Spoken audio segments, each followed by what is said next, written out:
Bueno, buenas tardes. ¿Se oye? Buenas tardes. ¿Sí? Buenas tardes. Ahora. Buenas tardes a todos y a todas. Hemos dado 5 minutos de cortesía. De nuevo nos encontramos en este sitio tan especial y sobre todo inaugurando el 12º seminario Infotógrafo, que como su propio nombre indica, dedicado exclusivamente a la fotografía, con distintos autores. Primer agradecimiento, como siempre, es a vosotros por estar, por querer, por amar, por vivir la fotografía. Llevamos 12 años trabajando un poquito en la cultura de la fotografía. Esta tarde, antes de venir aquí, hablábamos de para quién hacía fotografía y a dónde llegábamos, cuál era el público, etcétera, etcétera, ¿no? Yo sigo diciendo que es para minorías y son minorías los que hacen fotografía y en este caso con mayúsculas.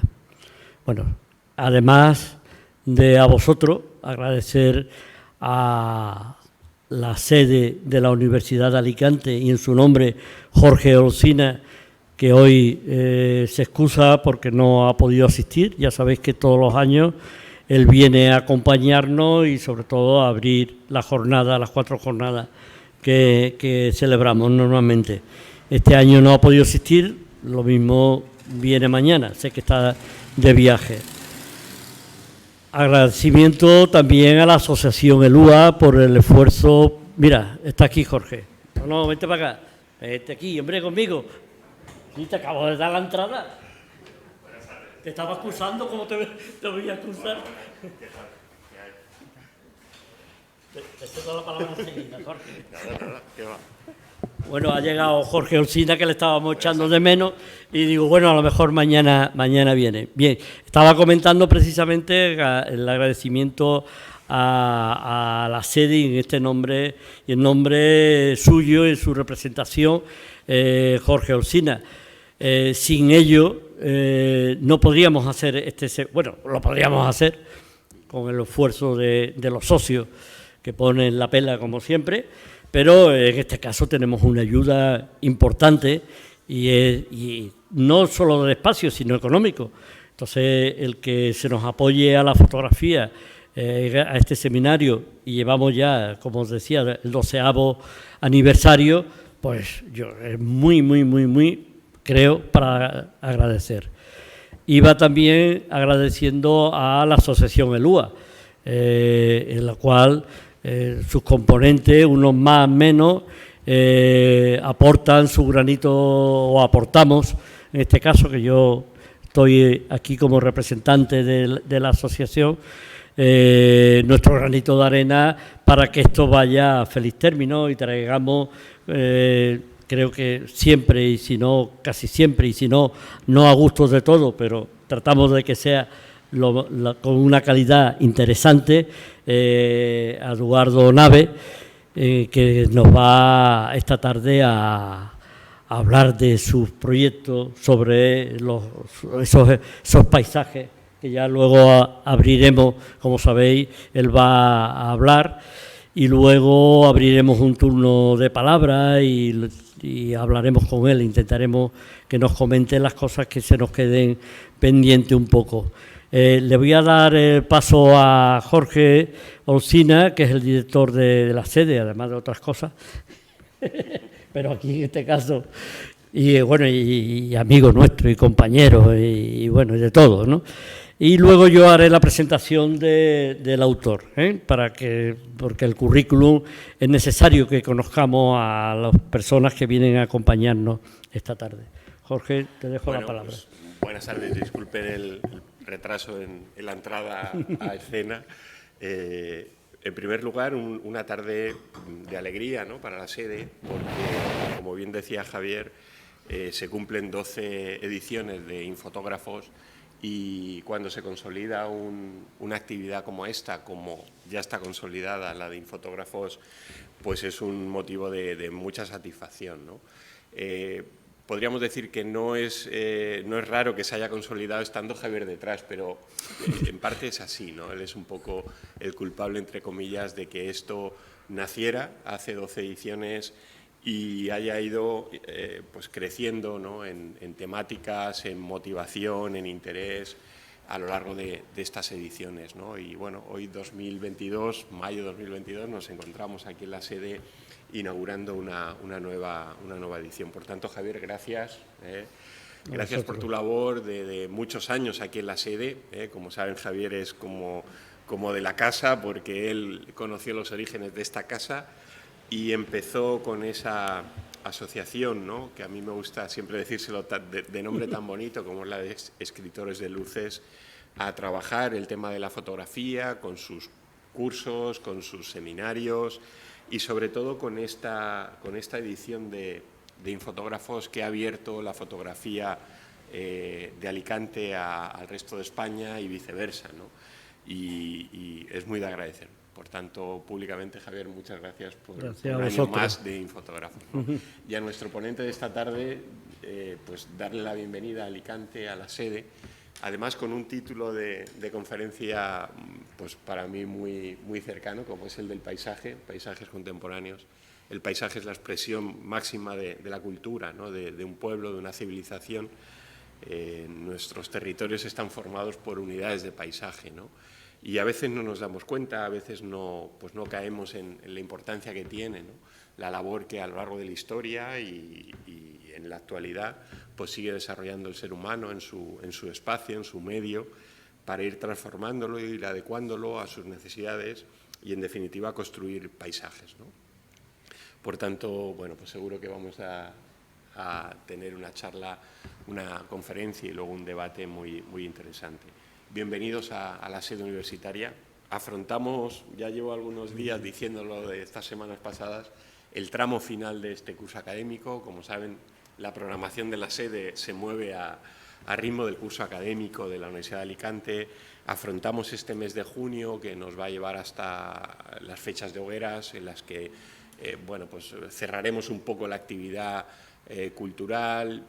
Hay un par de cursos de verano, pero esto ya se organiza desde la Universidad de Alicante, que se celebrarán aquí en el mes de julio, pero estamos en ese momento de explosión final de la actividad cultural, de divulgación científica de la sede, y vamos a aprovechar estas 2 próximas semanas aquí en la sede con actividad tan interesante como la que nos reúne esta tarde, que es la de inauguración y, en definitiva, el seminario 12º de Infotógrafos. Gracias. Javier, tienes tú la palabra para presentar a nuestro ponente. Seguimos trabajando. Bienvenidos a Muchas gracias, Jorge, por tus palabras y nuestro agradecimiento, como estaba diciendo antes. Bien, yo me he preparado un poco porque siempre pienso que cuando presentamos a nuestros conferenciantes, ponentes, es necesario... Ahora estamos en la temporada, por decir así, que todos tenemos acceso a una información, pero a veces no nos paramos a escudriñar realmente a quién vamos a tener delante esta tarde. Yo creo que los 4 ponentes son muy interesantes, cada uno nos va a aportar un punto de vista desde el mundo de la fotografía. El mundo, en este caso, del paisaje, además el paisaje contemporáneo de Eduardo Navès, nos va a llamar, por lo menos a mí me ha llamado la atención. Luego hablaremos un poco más en profundidad de por qué me ha llamado la atención, ¿no? Este hombre, además, es súper joven, como veis. Ha venido hoy desde Madrid, ha cogido su tren, le hemos invitado, hemos estado comiendo con él y hemos participado en sus pensamientos interesante sobre el tema de por qué estaba en la fotografía. Y es la primera pregunta que nos hacía, que por qué y desde cuándo estábamos nosotros también en la fotografía, ¿no? Él es nacido en Valencia en el año 76, es técnico superior de Artes Plásticas y Diseño en Fotografía por la Escuela de Arte y Superior de Diseño de Valencia. Él en el 2005 funda junto a 13 artistas el colectivo de fotografía contemporánea No Foto, que un año después recibe ya premios en Arco y Revelación en Foto España 2006. En 2014 crea junto a otros 4 editores la publicación Dúo. En 2016 crea y coordina el proyecto El Diario Indultat. Y en 2020 también crea y coordina el libro Tiempo Detenido, Memoria Fotográfica del Confinamiento. Desde el 2001 es colaborador habitual para medios editoriales nacionales e internacionales y su trabajo es representado por la Galería Daniel Cueva de Madrid y Juan Silió en Santander. Premios ha recibido, bueno, yo tengo aquí, esto está escrito en tamaño grande de eso, pero premios y exposiciones, que eso no voy a entrar mucho porque si no voy a dar yo la conferencia, pero bueno, vamos a seguir un poquito con su currículum, que es muy interesante. Ha recibido varios premios y becas por sus trabajos, entre los que destacan la beca del Colegio de España en París, la beca de Artes Plásticas de la Fundación Marcelino Botín, la beca de Artes Plásticas de la Casa Velázquez, la beca de Artes Plásticas de colección CAM, de cuando existía la Fundación CAM o la obra social de la Caja de Ahorro del Mediterráneo, que ahora es la Fundación Mediterráneo, la beca Fotospray de la Caixa, el premio Autores en la selección de Fotonoviembre, el Fujifilm Europress Photo Award, el premio Fotográfica 2010 de la Feria de Estampa, las ayudas de la creación visual de Vegat, el tercer premio de la 11ª edición del Premio de Fotografía Fundación Enaire, premio al mejor libro del año en Foto España en 2018, que hay una parte de la conferencia que lo vamos a dedicar también al fotolibro, porque se lo pedimos cuando hablamos con él, porque pensamos que en la conferencia nos podía él aportar temas del fotobook o fotolibro. El premio Life Framer de 2021 en la categoría Night Life. En mi inglés, como veis, sigue mejorando cada año. Ha realizado una infinidad de exposiciones individuales, colectivas. Voy a fotografía en Arles, Canal Isabel II, Real Academia de San Fernando, Instituto Cervantes en París, Foto España, etcétera, etcétera. Voy a ir acortando porque tenemos ganas de escucharte. Su obra pertenece a colecciones privadas y a instituciones como el Museo de Fotografía Española, el Ministerio de Cultura, ayuntamientos como Alcobendas, Madrid, Valencia, Murcia, Tenerife, la Fundación Ordóñez Falcó, la familia Cartier-Bresson, el Congreso de los Diputados, el Ministerio de Industria, Patrimonio Nacional de España. Yo estoy abrumado. Italia y Portugal, la Fundación Marcelino Botín, el Centro de Arte 2 de Mayo, yo creía que había hecho algo, la colección Circa de 20, la colección Enaire, la colección, bueno, ha publicado entre otros fotolibros más destacados: A la hora del lugar, Free 2013, Península Free 2013, 11 de marzo, Like Ediciones Anómalas 2017. Sus proyectos personales tratan sobre lugares donde han ocurrido hechos relevantes y la posibilidad de que los espacios guarden recuerdos de lo que allí sucedió. Y cedo la palabra a Eduardo Nave. Muy bien. Bueno.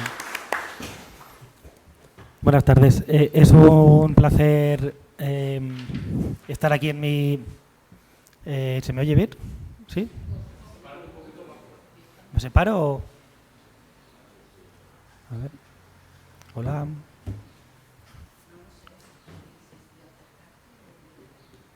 Hola. Hola, hola. ¿Se oye? ¿Sí? Vale. Pues nada, pues es un placer para mí estar en la tierra. Claro, uno cuando se va a otra ciudad, vamos, o otra comunidad, siempre agradece volver, ¿no? Y a mí la Comunidad Valenciana es mi tierra y siempre me gusta volver, ¿no? Y nada, y bueno, y os doy las Gracias por haberme invitado y a ver, voy a, más o menos para que os hagáis una idea, a tratar el tema del paisaje contemporáneo con dos de los últimos proyectos que he hecho. Y ambos se han convertido en formato de libro. El último fue el año pasado y el penúltimo hace 2 años. El primero es este. y veréis a la vez también dos formas de esto, de trabajar diferentes. Yo, como indicaba ahí el compañero, siempre trabajo con una forma muy similar, que es que me interesa mucho el paisaje, el espacio, pero donde han ocurrido hechos, relevantes. ¿Se oye bien, no? ¿Sí? Vale. Pues este primero es Like, que es un proyecto. Yo siempre suelo estar bastantes años trabajando en los proyectos. Este lo he ido trabajando tranquilamente y ahora os muestro un pequeño vídeo y así veis más o menos de qué va.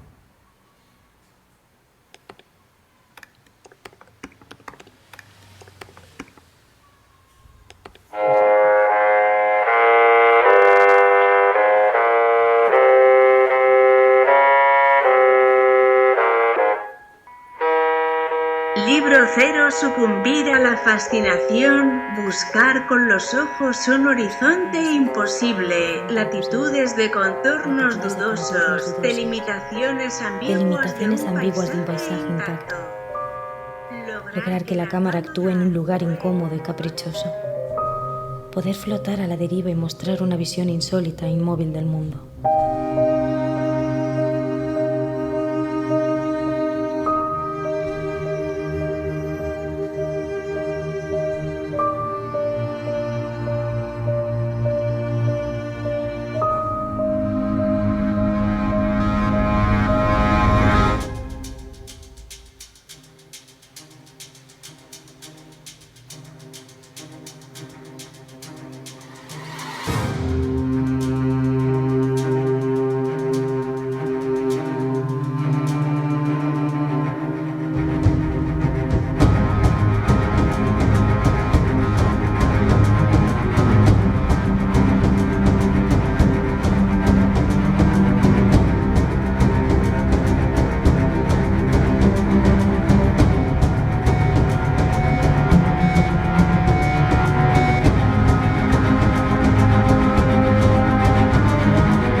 Más importante aún es trasladarse hacia lugares no registrados y desmemoriados, inexistentes en el mapa, sin nombrar. Basta con que suceda en el terreno de la imaginación. En un planeta sobreexplotado, la esencia del viaje es, por tanto, no alcanzar definitivamente el destino. Aunque sea mentira, seguir obstinados en descubrir el mundo.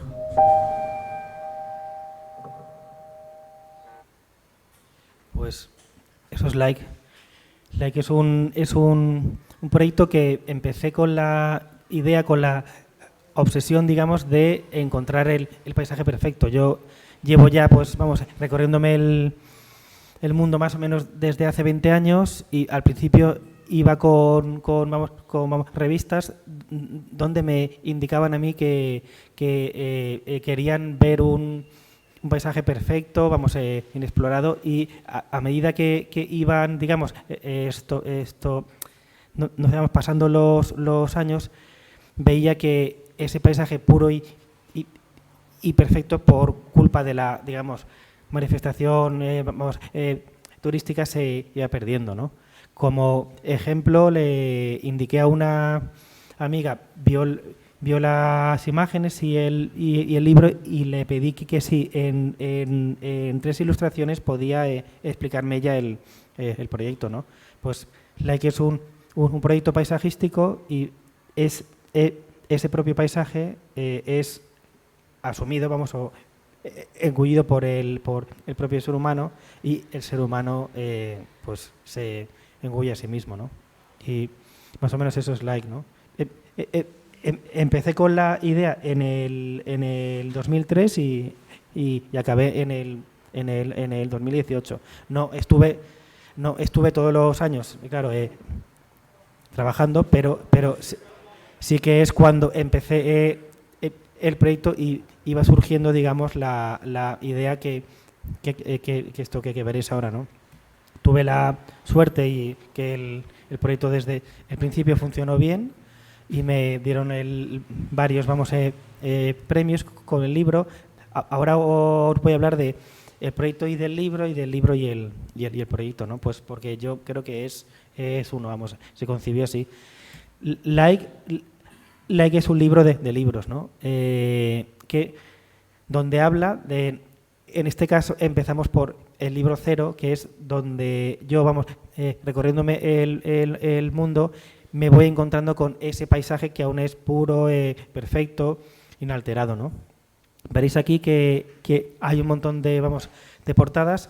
Es un mismo libro, lo único que como tiene 9 capítulos diferentes, pues el editor y yo decidimos hacer una portada de cada capítulo, ¿no?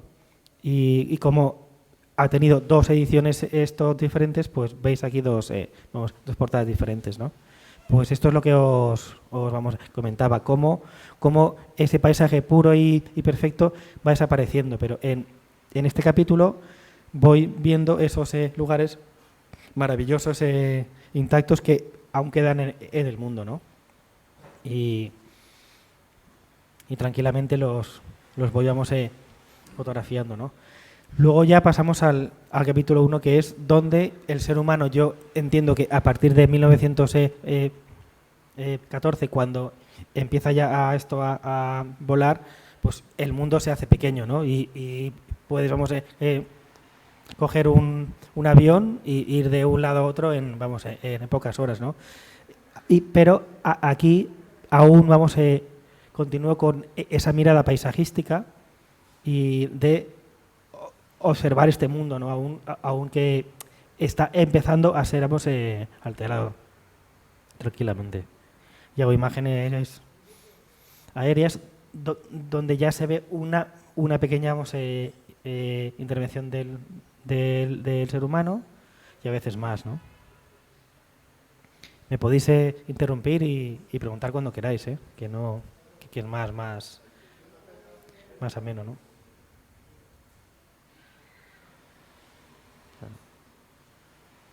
Pues esto es lo que me voy encontrando y digamos conformando este proyecto, ¿no? Ya con este capítulo veo que la intervención del ser humano en el paisaje es cada vez más notoria, ¿no? Y entonces continúo con esa mirada paisajística, pero claro, el ser humano ya interviene mucho el espacio, ¿no? Estos son lugares que me he ido encontrando en Asia, en América del Norte, del Sur, en Europa. Y me empieza a interesar muchísimo lo que es el mobiliario turístico, ¿no? El turismo está bien, pero un turismo controlado yo creo que estaría mucho mejor, ¿no? Este es como el ejemplo claro de que no se puede hacer todo por y para el turista, ¿no? Pues una de las maravillas del mundo, como es la pirámide, yo creo que es un pecado, digamos, este espacio, crearlo y llenarlo de sillas solo para que el espectador vea un espacio nocturno, ¿no? con iluminaciones, ¿no? Y entonces voy viendo que el resto del mundo se está conformando por y para el turista, ¿no?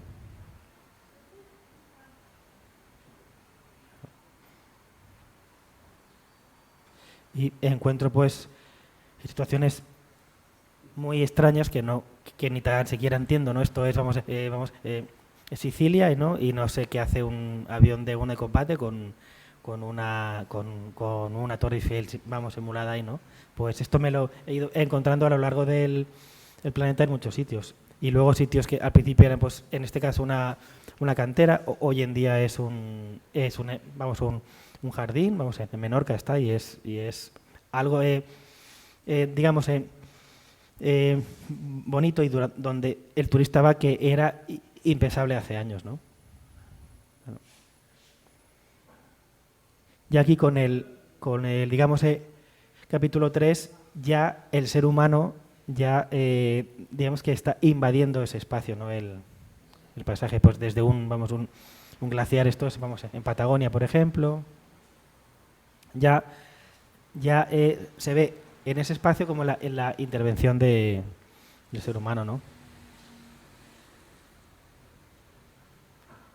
Es un libro con homenajes también a fotógrafos. Pues la primera imagen del vídeo era, a Sugimoto, en este caso es a Mishrak. Él hizo la misma imagen a finales de los 80 más o menos. Yo aquí tuve suerte de estar al poco tiempo de la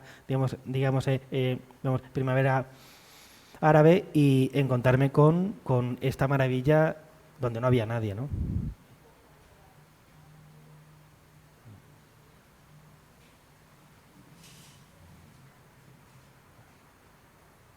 Claro, este tipo de imágenes a las revistas no le interesaban porque querían ver ese paisaje perfecto, ¿no? Y ese paisaje ya les intentaba indicar yo que ya, pues a partir de los años 80, 90 ya empezaba a ir, desapareciendo, ¿no?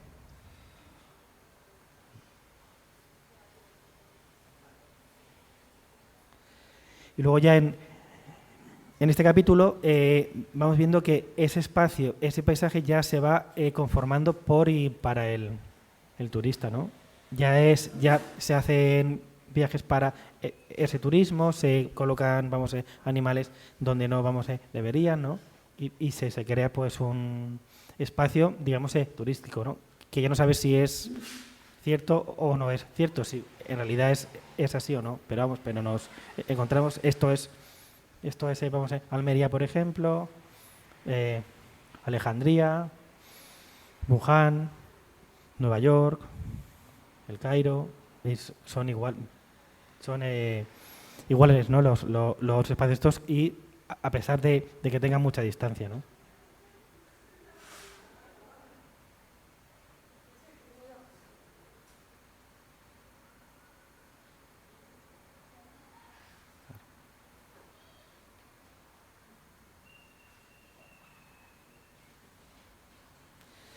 Y también esta imagen, por ejemplo, me interesó bastante porque si veis, solo hay una sola persona sin cámara, ¿no? Es esta obsesión del siglo XXI de estar constantemente haciendo fotografías en vez de estar simplemente, observando el mundo, ¿no? A veces es más interesante, comprarse una postal que estará mejor hecha que la imagen que puedan hacer aquí con un móvil así, deprisa y corriendo, ¿no? El resto es, claro, hice aquí, no sé, 2000 imágenes y me encontré solo a una persona que no estaba haciendo fotos, ¿no? Y luego aquí, por ejemplo, ya esto fue pues como a partir de el año 2011, más o menos me empecé a obsesionar con el mundo selfie, ¿no? Que no es lo mismo que un autorretrato que se ha hecho en pintura y fotografía. Desde que existen ambas disciplinas, ¿no? Yo creo que el selfie nace por y para las redes sociales, ¿no? Sobre todo Instagram. Nos indica una clave esencial de la fotografía del siglo XXI que ha pasado a comunicar instantáneamente. Esto, cosa que antes era imposible, ¿no? Y aquí estamos otra vez igual, nos encontramos pues en Florencia, Alejandría otra vez, Florencia, Wuhan. Claro, me iba a las mismas ciudades, ¿no? Benidorm, ¿no? Es como veréis el libro, vamos, tranquilamente, cómo se vamos desarrollando esto, ¿no? Y a mí a la vez me asustó muchísimo, pero a la vez me atrapó cómo la gente se está haciendo constantemente selfies, ¿no? De hecho, para que os hagáis una idea, si hasta a día de hoy es, vamos, peligroso, ha pasado a ser, vamos, muy vamos, minoritario, pero ya es un índice de esto, de muertes. La gente se mata por estar en un acantilado y intentando hacer un selfie, ¿no? Cuando es una muerte bastante... Bueno. Y luego, aquí ya con este episodio, intento como de alguna manera paisajizar al ser humano, ¿no? No existe esta palabra, ¿no? Pero de alguna manera, como el ser humano lo está invadiendo constantemente, pues entonces yo intento eso, vamos, paisajizarlo como sacarlo fuera de, vamos, de contexto y hago, pues, vídeos y fotos como, digamos, deslocalizándolo del espacio, ¿no?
Y estas son algunas de las imágenes que quedaron en el libro.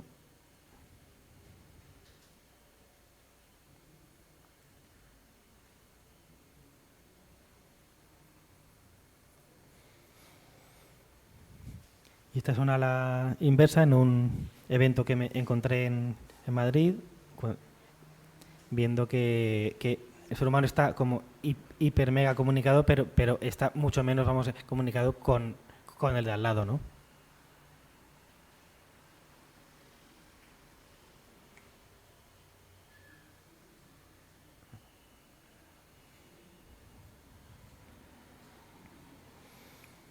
Y entonces, este iba a ser como que el capítulo 7, el último capítulo, porque entendía yo que la Luna es un espacio donde el ser humano ha ido bastantes veces, bueno, o unas cuantas, pero que aún no estamos colonizado, ¿no? Entonces estuve 2 años, en estos 2 años pude hablar con una astrofísica y que me explicaba, pues, el funcionamiento de la Luna, cómo se podía fotografiar, ¿no? Yo nunca había fotografiado la Luna y me pareció muy interesante y me obsesioné en intentar captarla de un montón de maneras diferentes, ¿no? Y en estados muy diferentes, ¿no? pero claro, me enteré que hay un plan, digamos, de Google de digamos, meter, no se sabe si dentro de 5, 10 o 15 años, servidores en la Luna, pues porque es un espacio que no es de nadie, no pagas impuestos y hace mucho frío, y entonces eso le viene bien para los discos duros, ¿no? Entonces, claro, ya dije, vale, cuando esto exista, ya este espacio ya estará otra vez colonizado, pues como lo está Europa o Asia. Entonces me quedamos pensando bien y no encontraba un final para este proyecto hasta que lo encontré en la pintura, y ahora os explicaré qué pasó, ¿no? Vamos, no es que lo haya pintado yo, ¿no? Estos cuadros me los encontré en el rastro. Entonces es digamos una pintura rápida que se empezó a vender bastante en los años 80 más o menos, ¿no? Donde vemos que es el paisaje idílico, perfecto, ¿no? El que nos podemos imaginar todos, ¿no? Y es pintura a mano y única, ¿no? Pero en el rastro de Madrid me fui encontrando cuadros similares, los veis, ¿no? Demasiado similares. Mirar este con este, lo veis, ¿no? Entonces, claro, me empezaron a surgir dudas, este con este, por ejemplo, y este con este.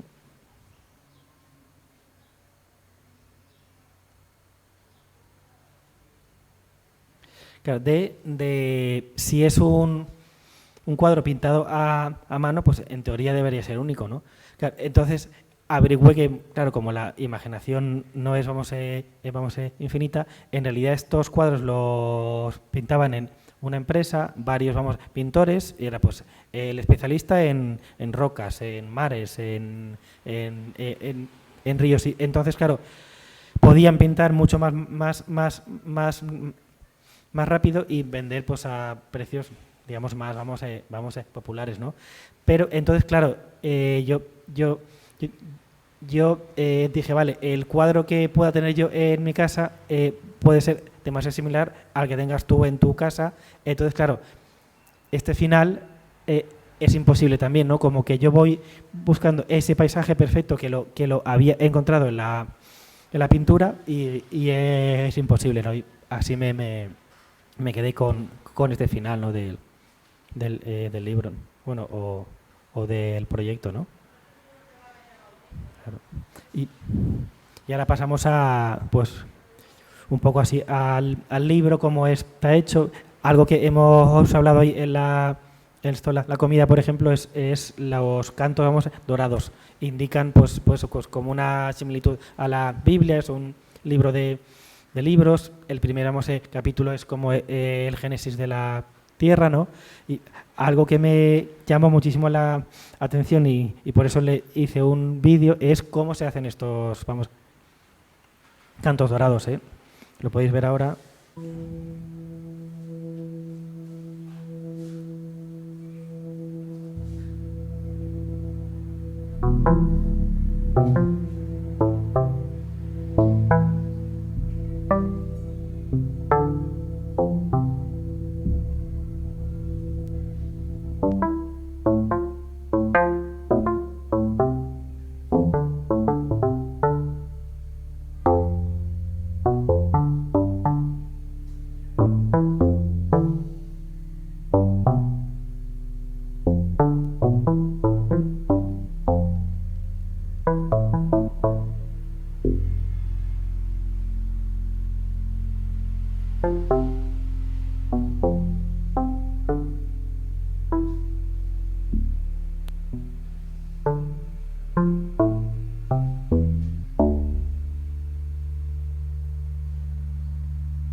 Like.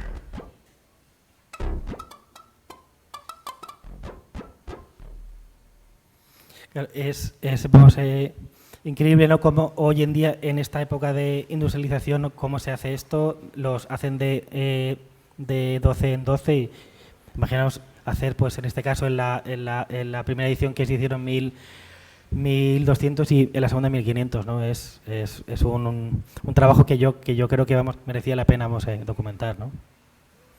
Y bueno, y like, como os he comentado antes, suelo yo pues eso, trabajar también para revistas, me llevamos galerías de arte. Parte de él también se pudo publicar en el País Semanal. Aquí le dieron otro título y únicamente se centraron en esa parte humana, ¿no? Pero para que veáis cómo deriva un proyecto fotográfico, ¿no? Y lo publicaron, claro, en verano, que era una fecha buena y adecuada, ¿no? Y luego también me gusta enseñar la expo, que es exactamente igual que el libro, ¿no? Está dividida en capítulos y como el primero empieza, pues eso, mostrando ese paisaje puro y perfecto, con unas copias, pues más o menos grandes y perfectamente montadas, ¿no?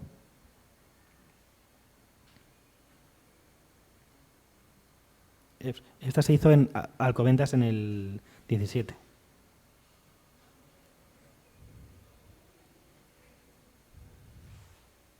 Luego voy cambiando de esto de buenos formatos.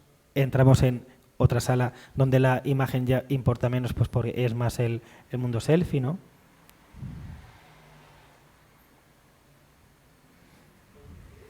Y hacemos un homenaje al palo selfie con espejos donde nos podemos ver, ¿no? Que es lo que interesa del selfie, ¿no? Y luego con vídeos de los que habéis podido ver parte sobre la ciudad prohibida. La ciudad prohibida me interesó mucho, sobre todo por el nombre, pues porque es de todo menos hoy en día prohibida, porque pasan por ahí miles y miles y miles de buenas personas, ¿no? Y hice como el esfuerzo desde el principio hasta el final, vamos a documentarla y aparecía aquí en estas 9 tablets. Y luego aquí los vídeos de cómo se, paisajizaba, ¿no? este espacio, o colonizaba, ¿no?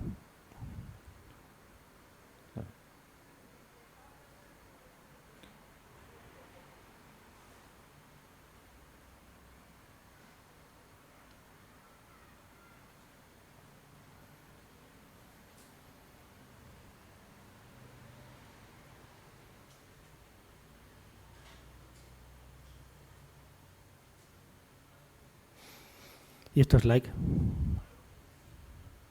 Y ahora sí, si tenéis una pregunta o pasamos al otro proyecto y luego hacemos las preguntas, lo que queráis. Como te muy...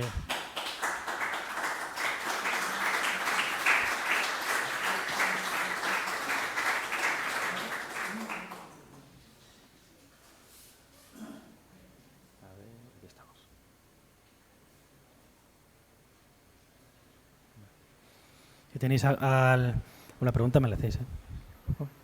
Vale, pues esto es...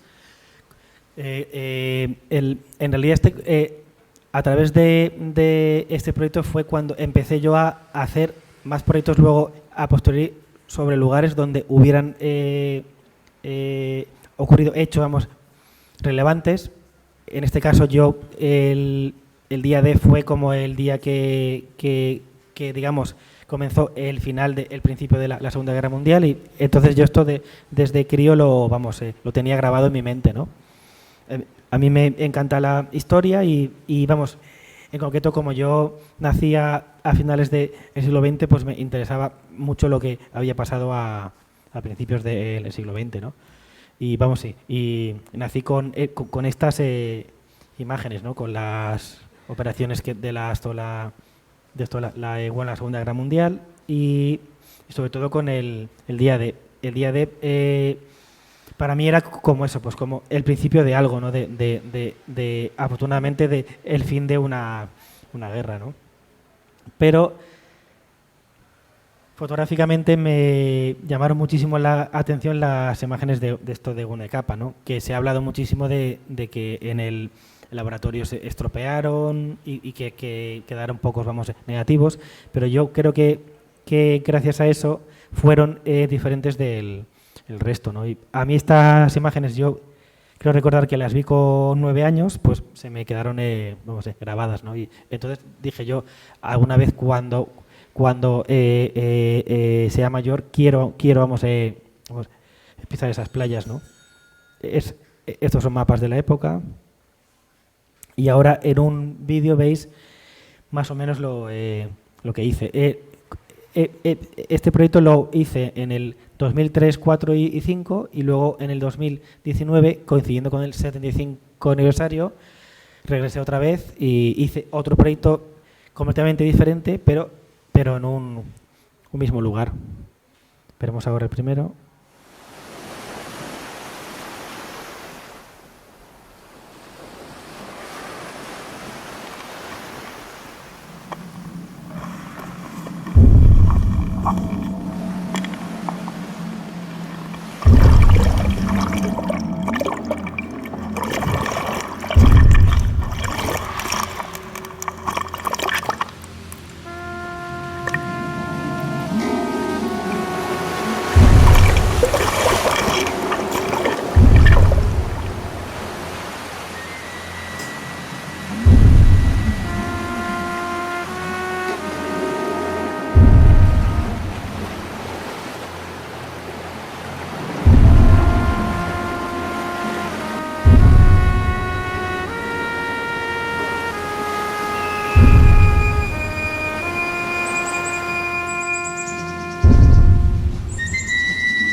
Pues este fue, como os indicaba, el primer proyecto que hice y me interesaba a mí básicamente recorrer las 5 playas donde donde habíamos desembarcado los norteamericanos, canadienses, ingleses y franceses, ¿no? Lo hice en este formato porque entendía que una playa, el campo de visión que tienes es enorme, ¿no? Y me apetecía mucho fotografiar en ese tipo de formato, ¿no? Básicamente yo lo que hago es, cuando hago un proyecto, centrarme muchísimo y acotar muchísimo. En este caso hay muchas cosas interesantes en Normandía, pues están los búnkeres, cementerios y tal, pero a mí me interesaban solo para este proyecto las playas, que era donde los aliados habían puesto un primer pie, ¿no? Y intentar ver cómo estaban hoy en día, ¿no? Que cómo el turismo ha movido, pues ahora ya han pasado 77 años, ¿no? Muchísima gente, claro, la visita por lo que fueron, y es un interés histórico, y estas playas están, cargadas de eso, ¿no? De esa historia, ¿no?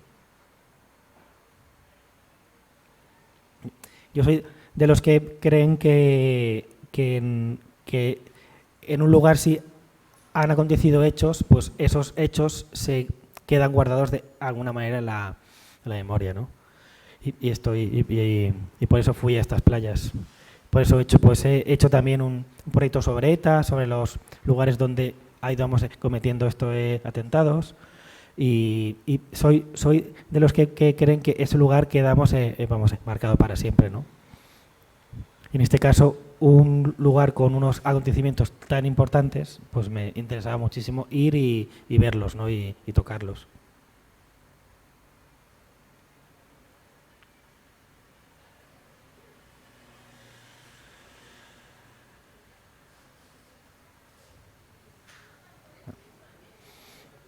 Quedan aún muchos restos, y entonces me interesó.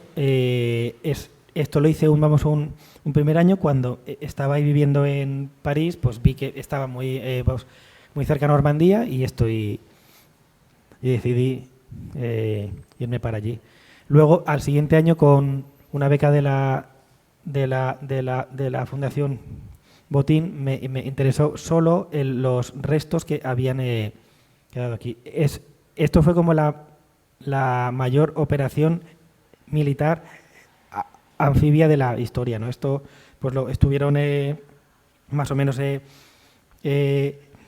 ideando durante 3 años, y estos bloques enormes de hormigón los llevaron desde Inglaterra hasta Normandía, remolcados al día siguiente, y durante varios días construyeron unos puentes para que buques de calado pudieran desembarcar, ¿no?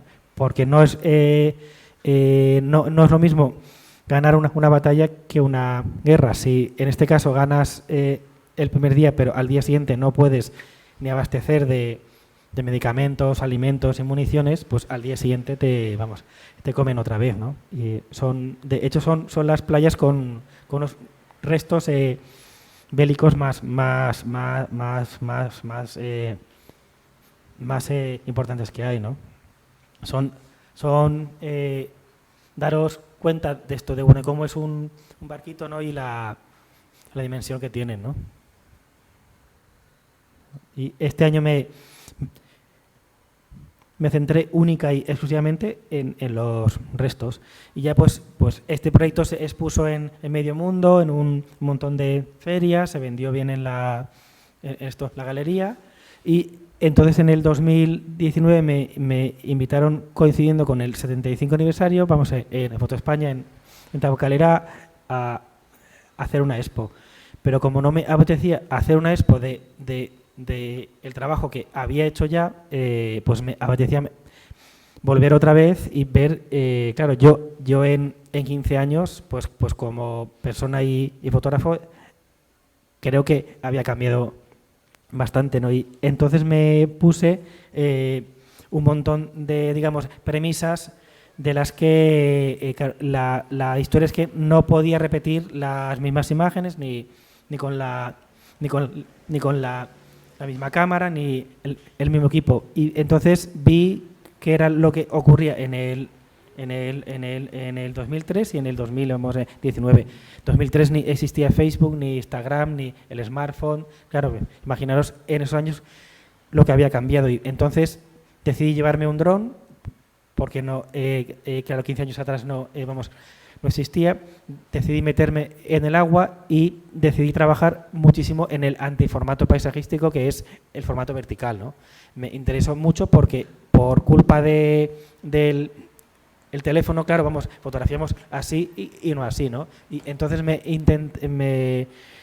intenté como explorar en estos, formatos. Esto es un making of para que veáis más o menos el trabajo, y luego veréis el trabajo.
Entonces, el proyecto lo fuimos dividiendo en sus series. Esta fue la primera. Entendía yo que el salto ese de estar en una barcaza a pisar la playa, que era como el momento clave, ¿no? De decir, y ahí, desgraciadamente, para que os hagáis una idea, en una playa en Omaha, en la primera hora mataron, a 3.000 personas. Es una locura, ¿no? Y entonces me recorrí estas playas, las mismas, pero intentando hacer imágenes que como si fuera, veis ahí que es como si fuera una sola playa, pero vamos, contando que una es que unas son todas y todas son una, ¿no?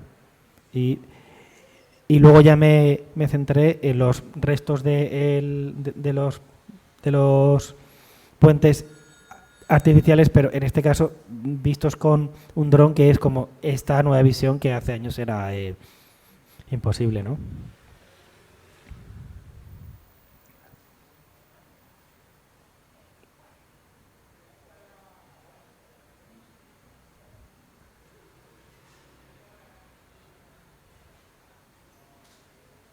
En realidad son las mismas imágenes que hice en el 2004, bueno, los mismos espacios, pero imágenes, vamos, completamente diferentes, ¿no? Que era lo que me interesaba a mí, cómo había ido cambiando yo, cómo había cambiado la fotografía. Y luego algo que me interesó muchísimo fue entrar en el agua, ¿no? Sentir lo que un soldado podía sentir, ¿no?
Y este fue el resultado fotográfico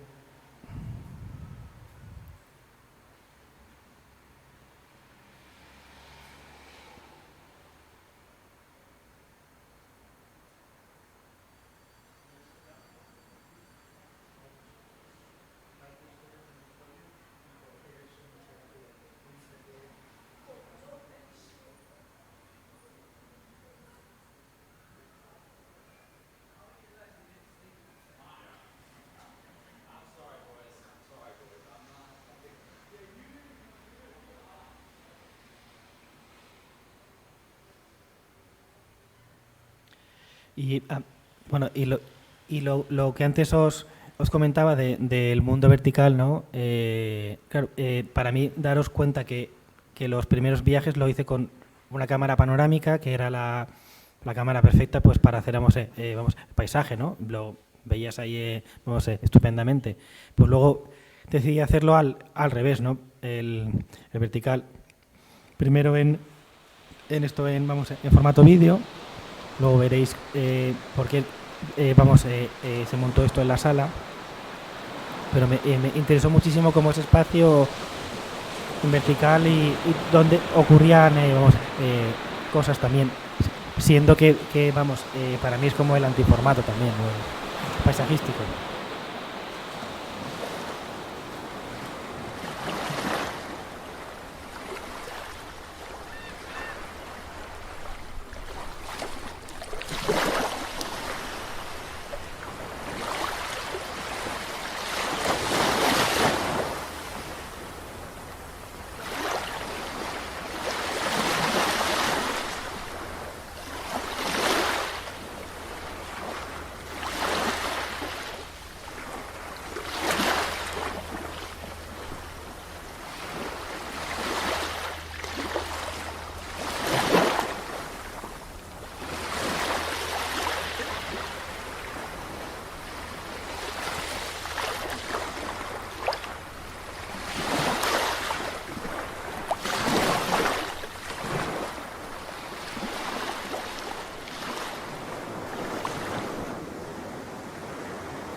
Y este fue el resultado fotográfico.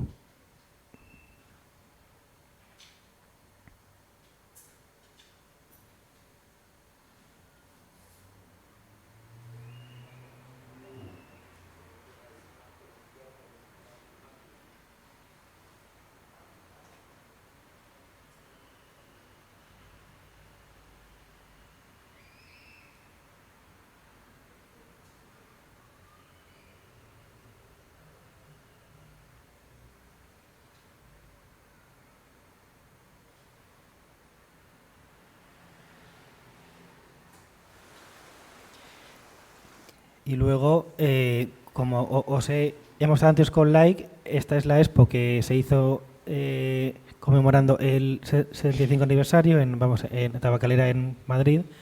Pues me interesaba mucho como esa parte histórica, ¿no? Y entonces, ilustramos ahí un mapa del día D y los siguientes días para que el espectador se pudiera poner en contexto de los hechos acontecidos esos días y a la semana siguiente y al mes siguiente, y con imágenes, en este caso con el dron. Y luego en este espacio esto estaba dividido en 3 salas. La segunda sala la dedicamos a las primeras imágenes. A la izquierda veis las de los restos de los puentes y a la derecha las mismas del 2003, 4 y 5 más o menos. Y esto me gusta siempre como las entrañas de una expo, ¿no? En este caso, cómo se montaba el mapa este, ¿no?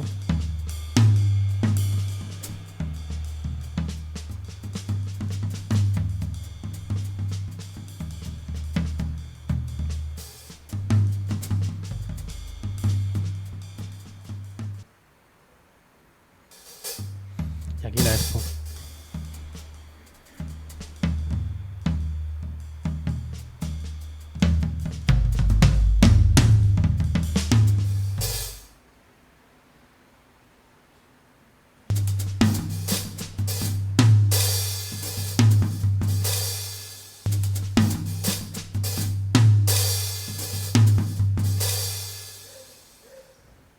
Y esta es la expo.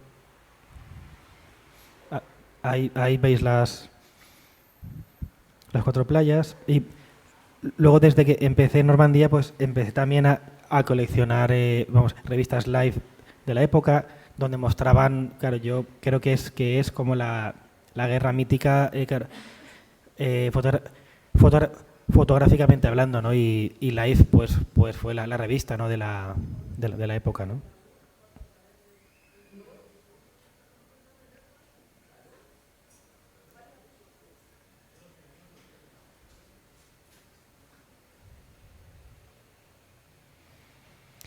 Y algo que me interesaba muchísimo era que el espectador pudiera al menos sentiremos mínimamente, ¿no? Cómo era la playa, y entonces decidimos llevarnos 2 toneladas de arena para que el espectador pudiera sentir pues el tacto ese de la arena y ver los vídeos desde el agua hasta el aire, ¿no? De cómo era la expo.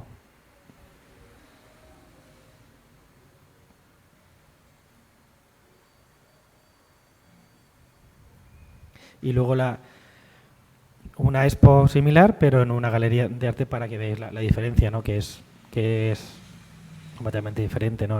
Son con vídeos también, pero es un espacio destinado a otra cosa, ¿no?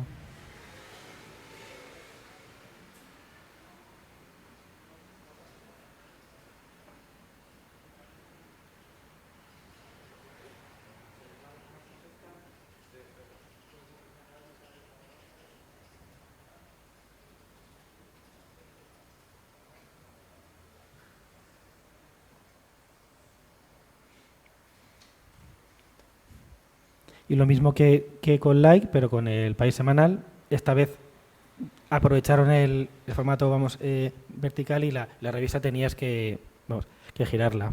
Lo publicaron en junio, coincidiendo con el 75 aniversario.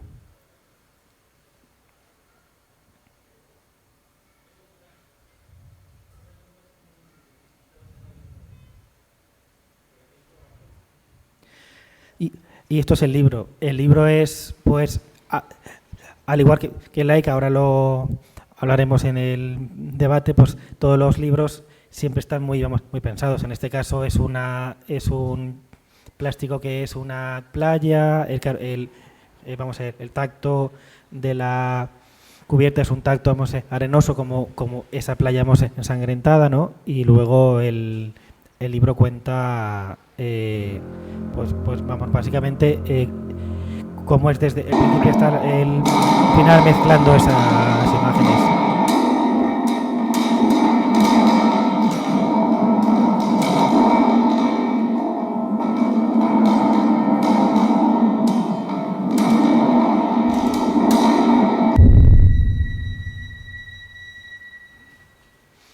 Y esto es el proyecto.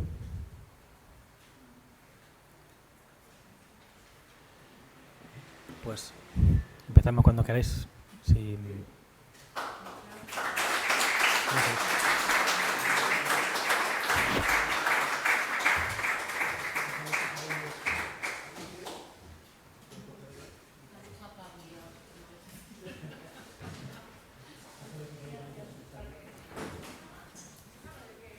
Bueno, cuidado, no tengamos un accidente. Nada, yo estoy impresionado por muchas razones, ¿no? Una, por cómo te plantea los trabajos, ¿no? O sea, los proyectos. Trabajo después de... El trabajo viene después de pensar el proyecto. Quizás, entre comillas, es lo de menos casi, ¿no? Otro, la sensación que nos comunica, por lo menos a mí, a mi sensibilidad, de lo que he captado, ¿no? Esos paisajes que me quedan en silencio, ¿no? Tan tremendo, ¿no? O sea, es como cuando entras en esos cementerios que no hay absolutamente nadie y se escucha el silencio de los muertos, ¿no? A pesar del mar, que el mar es algo que ayuda a eso, ¿no?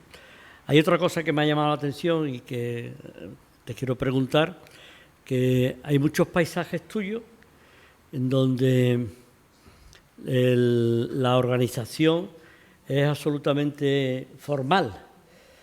Me explico. El horizonte está absolutamente en el centro, con lo cual el equilibrio es absoluto. Y esa es la pregunta mía, primera. Pues esto, vamos, en realidad, técnicamente, compositivamente, siempre se nos ha indicado que en el centro nunca se deben de poner exactos, pero yo, como lo hizo Sugimoto en los 80, pues dije, pues si lo hizo él también lo podré hacer yo, ¿no? Y me interesaba muchísimo como esa fricción, ¿no? Que a la vez es calma, pero a la vez es, fricción, pues porque molesta ser tan exacto, ¿no? Claro, eso es que es algo matemático. Sí, ¿no? Es una provocación, claro, en ti, ¿no? Claro, es que a mí me interesa mucho más como en una buena película sugerir más que esto, que mostrar directamente, ¿no? Que el espectador piense mucho. Claro, yo creo que mucha gente, pues en el cine sobre todo, cree que el espectador es estúpido y se le trata como tal, contándolo todo exactamente, todo, ¿no? Y yo creo que el espectador es infinitamente más inteligente de lo que uno cree, y yo creo que es más apetecible sugerir y que él mismo ya se vaya con sus ideas, que las pregunte, que las investigue, ¿no? Es más interesante para mí. Sí. Y otra cosa que yo también quería preguntarte, las exposiciones quedan ahí y se pierden, son efímeras. Bueno, afortunadamente yo de hecho la de ETA, la de A la hora, en el lugar, like y estoy en Normandía, han ido afortunadamente itinerando por España, y si no, bueno, prácticamente todos los años, desde hace 10 años, vemos una en cada lugar. De hecho, la de ETA se expuso aquí en Alicante hace 3 años, creo, en la antigua estación de autobuses. Sí. ¿Tenemos alguna pregunta? Sí. Dale el micro. Ponte el micro, si no. En el proyecto de Normandía, ¿trabajas en solitario? Sí, yo es lo que suelo decir, que un fotógrafo, cuando hace fotografías, o al menos yo esto trabajo en solitario, para luego, cuando planteo libros y expos, tengo un equipo, afortunadamente, que claro, para mí son como el 50% del proyecto con los que me puedo plantear el libro y la expo, pero el acto fotográfico, al menos yo lo identifico como un acto solitario, ¿no? Donde tienes que estar, concentrado en el espacio.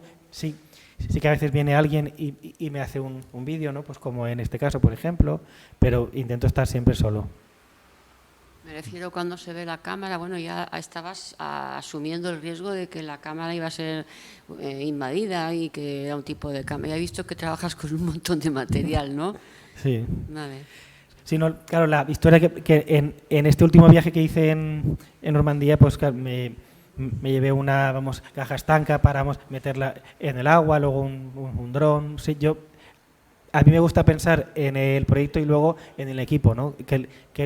¿Con qué puedo hacer eso, no?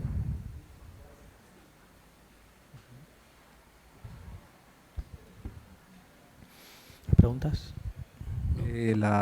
Vamos a ver. O sea, determinas qué tipo de fotos son las que te interesan para el proyecto. En función de eso, lo que haces entonces es que eliges con qué material vas a trabajar. Uh-huh. Y una vez que tienes el material, la maqueta, ¿cómo la trabajan? ¿En función de lo que tú les das o ellos te condicionan también el tipo de fotos que tienes que aportarles? No, claro,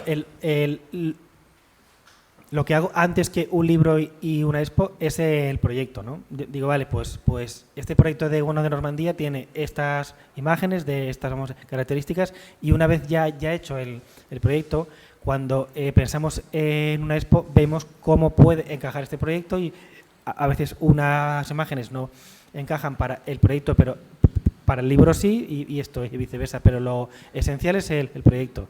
Y de ahí ya la expo, el libro, y intentamos dialogar, en este caso, con la comisaria, o con la que diseña la expo, o en este caso con los diseñadores editoriales.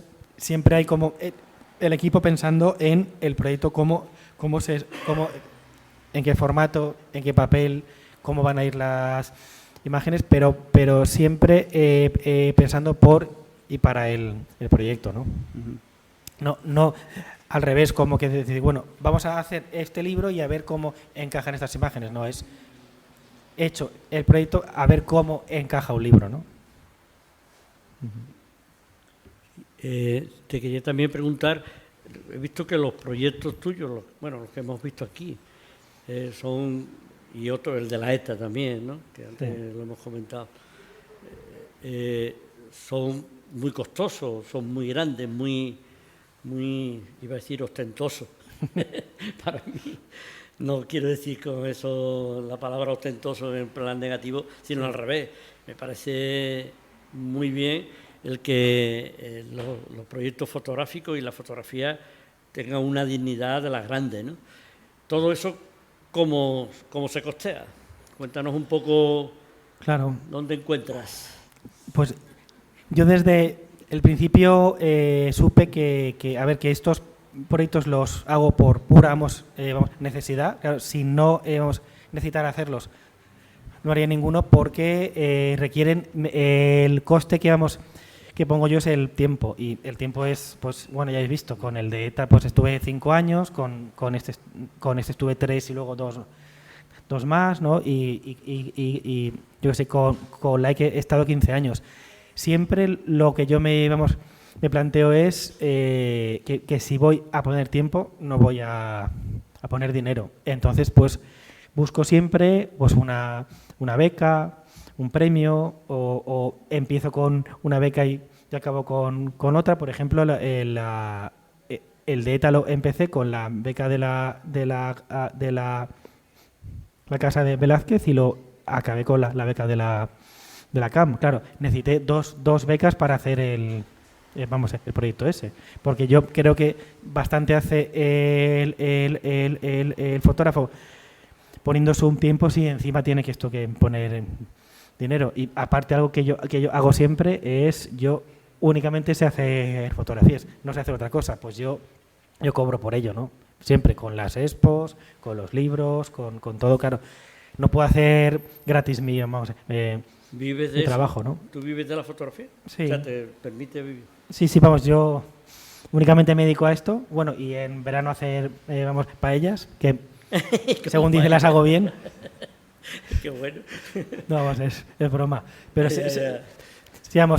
únicamente hago esto ya por encargo. Que tuve la suerte de entrar en el mundo del arte muy, muy joven, pues con 26 años. De hecho, mi primer proyecto que se vendió en una galería de arte, y luego pues en ferias pues como Arco, o en Paris Photo, London Photo, fue Normandía.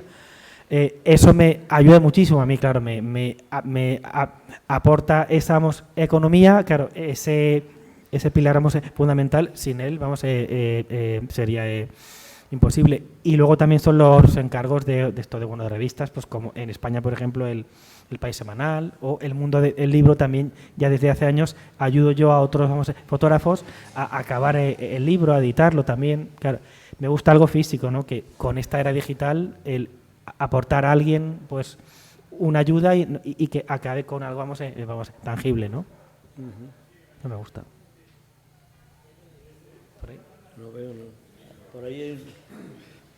Sí, pásalo.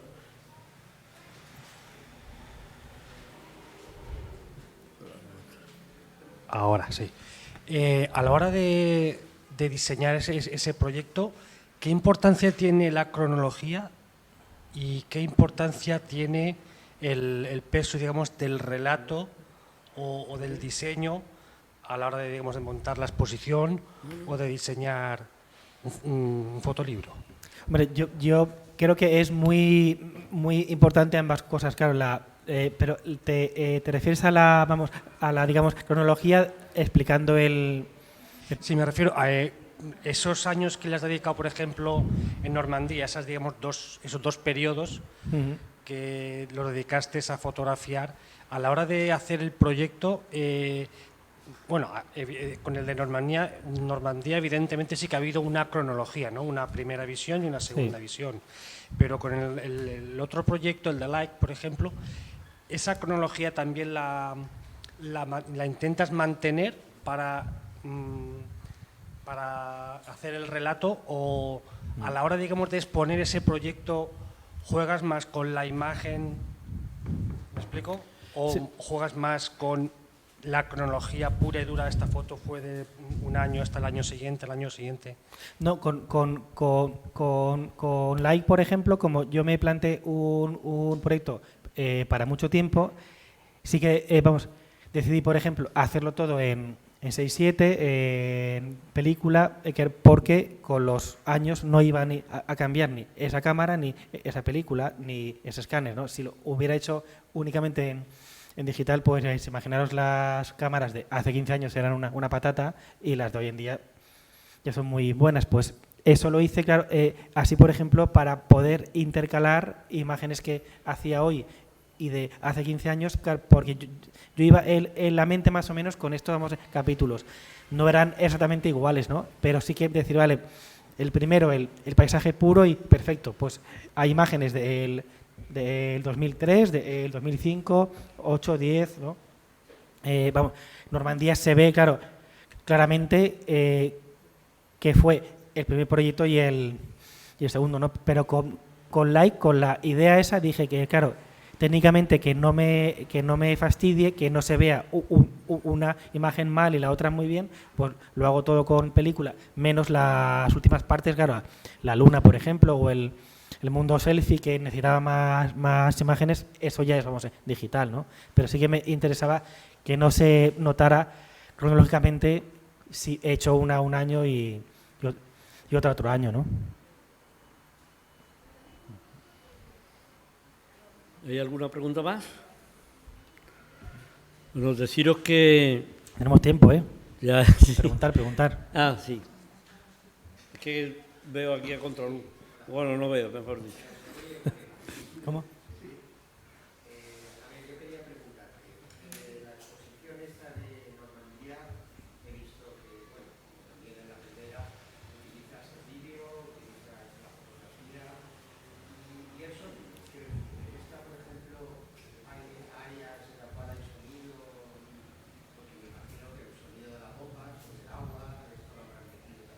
Sí. Afortunadamente, a ver, yo en realidad, como dice Nietzsche, nos dedicamos a lo segundo mejor que sabemos hacer, y yo en realidad iba para músico. Entonces, me interesa muchísimo el sonido y la música. En Normandía me llevé un equipo de grabación mío, así, más o menos cómodo, y me interesaba mucho grabar las olas reales de ahí, el mar, ¿no? Y no irte a una fuente de sonido y quitarlo, ¿no? Siempre grabo. Ahora, por ejemplo, que estoy haciendo desde que empezó el volcán en La Palma, pues fui a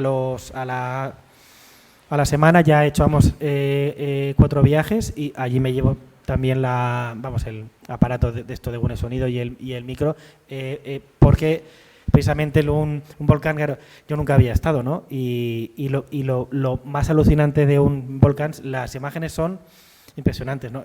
Verlo, pero el sonido es algo que yo nunca había oído. Es algo tan impresionante que dije, menos mal que me he traído el equipo, porque es algo que hay que registrar sí o sí, ¿no?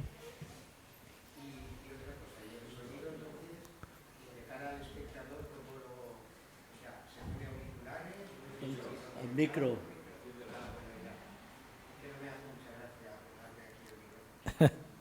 Ya. Vale. No, es para la grabación que estamos haciendo, perdona, Jorge. Sí, no, pero la grabación. Oh.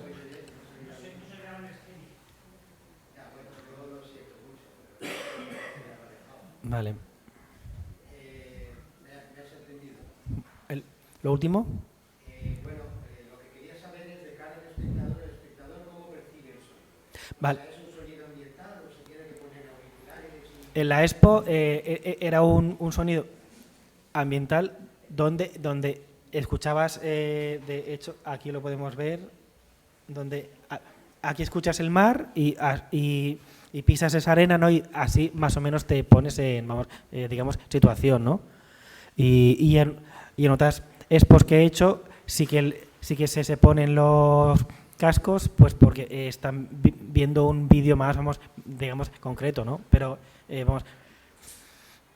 depende de la expo. Yo creo que hoy en día como fotógrafo no me atrevo solo a meter en una exposición fotografías, me interesa el vídeo, sonido, la foto como eso global.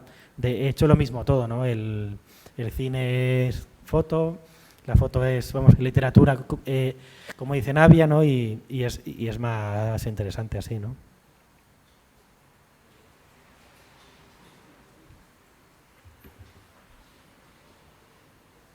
¿Hay alguna pregunta más? Que no veo, ¿eh? ¿No? Vale, pues estupendo. Deciros que Eduardo nos ha traído unos cuantos libros y que están a la venta y que encima podemos aprovechar que tenemos al autor para su firma.